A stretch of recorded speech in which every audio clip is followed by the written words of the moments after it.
SIR के form से जुड़ी एक और जरूरी जानकारी आप लोगों के साथ इस वीडियो में शेयर करने जा रहा हूं। आप इस वीडियो को अगर देख रहे हैं तो जाहिर सी बात है आपके पास एक मोबाइल तो होगा ही। इसी मोबाइल का इस्तेमाल करके आप अभी खुद घर बैठे अपने एसआईआर फॉर्म की सारी जानकारी ले सकते हैं। आपको आपके बीएलओ साहब ने एसआईआर का फॉर्म दिया, आपने उस फॉर्म को भर के बीएलओ साहब को दे दिया।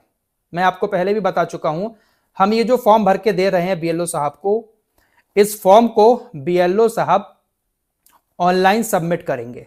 फॉर्म में ये जो क्यूआर कोड दिया हुआ है, इस क्यूआर कोड को स्कैन करके बीएलओ साहब बीएलओ ऐप में इसको ऑनलाइन सबमिट करेंगे।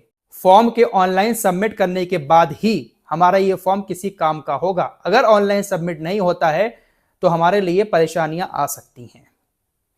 अब हमने बीएलओ साहब को तो फॉर्म दे दिया है, लेकिन हमें यह कैसे पता चलेगा कि हमने जो फॉर्म बीएलओ साहब को दिया है, बीएलओ साहब ने उस फॉर्म को ऑनलाइन सबमिट किया है या नहीं किया है। अगर बीएलओ साहब ने सबमिट कर दिया है तब भी आपको अभी अपने मोबाइल पर पता चल जाएगा। जो चीजें मैं आपको बताऊंगा कैसे आप पता कर सकते हैं। और अगर नहीं किया है तो आप अपने बीएलओ साहब से कांटेक्ट करके उनसे कहें कि हमने तो आपको फॉर्म दे दिया है कई दिन पहले, आपने अभी तक ऑनलाइन क्यों नहीं किया है। अगर नहीं किया है तो आप उसको ऑनलाइन सबमिट करिए, बीएलओ ऐप में जाकर मैपिंग करिए उसकी।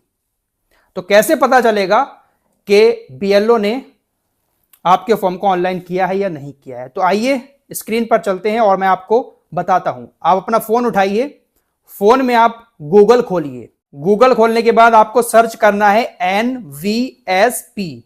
देख लीजिए, इस तरीके से एनवीएसपी लिखना है और सर्च कर देना है।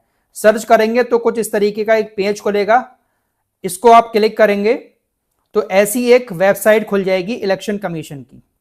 तो सबसे पहले आपको साइन इन का ये जो ऑप्शन दिख रहा है, इस साइन इन के ऑप्शन पर आपको क्लिक करना है, क्योंकि आपने पहली बार इस इलेक्शन कमीशन के वेबसाइट पर विजिट किया है। तो सबसे पहले आपको साइन इन करना है। साइन इन करने के बाद ये जो लिखा हुआ आ रहा है नीचे एंटर मोबाइल नंबर, यहां पर आपको अपना मोबाइल नंबर डाल देना है। जो भी आपका मोबाइल नंबर होगा वो आपको यहां पर डाल देना है। उसके बाद ईमेल मांगेगा, ये ऑप्शनल है, ईमेल आप नहीं डालेंगे कोई बात नहीं।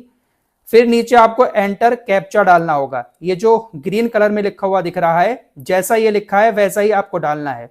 ऐसे ए स्मॉल में लिखा है तो यहां पर स्मॉल ए डालेंगे, आपके में कुछ और हो सकता है। एस लिखा है तो एस डालेंगे, वाई 5 और ये जो 9 लिखा है 9, इसके बाद पी।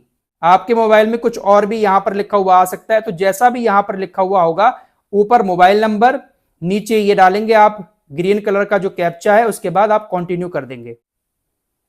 कंटिन्यू करने के बाद इस तरीके का पेज खुलेगा। यहां पर आप अपना नाम डालेंगे, जो भी आपका नाम है, फराज डालेंगे। उसके बाद आगे जैसे मलिक डाल दिया, जो भी आपका नाम है वो डालेंगे और रिसेंट ओटीपी पे क्लिक करेंगे।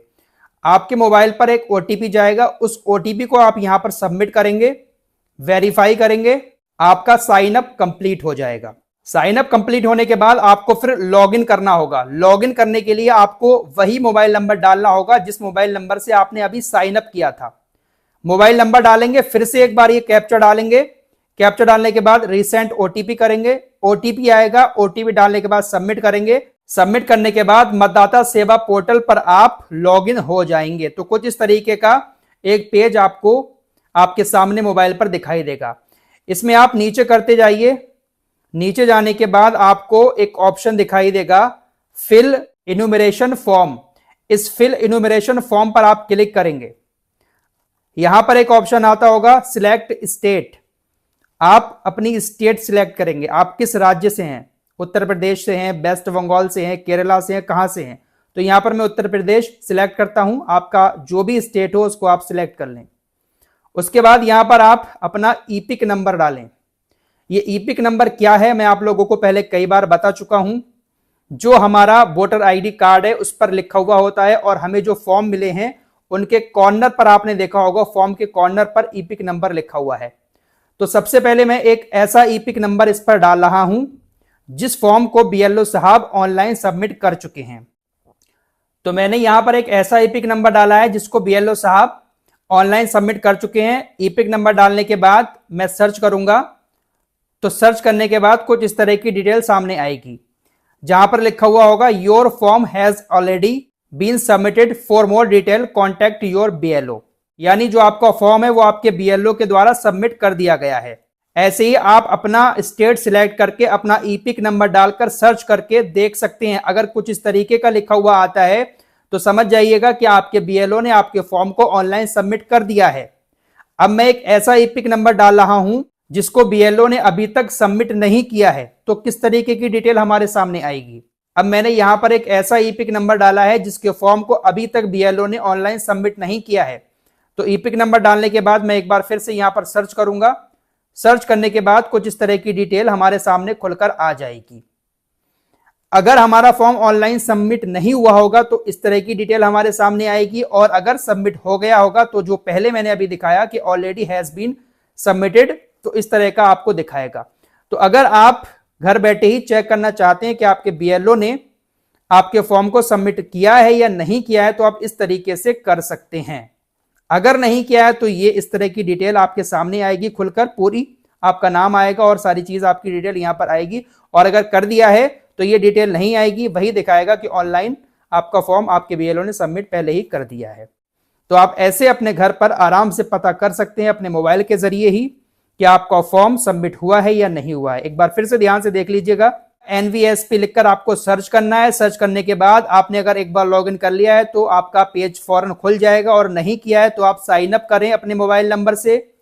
ओटीपी आएगा, उसको सबमिट करें, उसके बाद लॉगिन करें अपने मोबाइल नंबर से, फिर ओटीपी आएगा, फिर उसको सबमिट करने के बाद इस तरह से आप लॉगिन हो जाएंगे।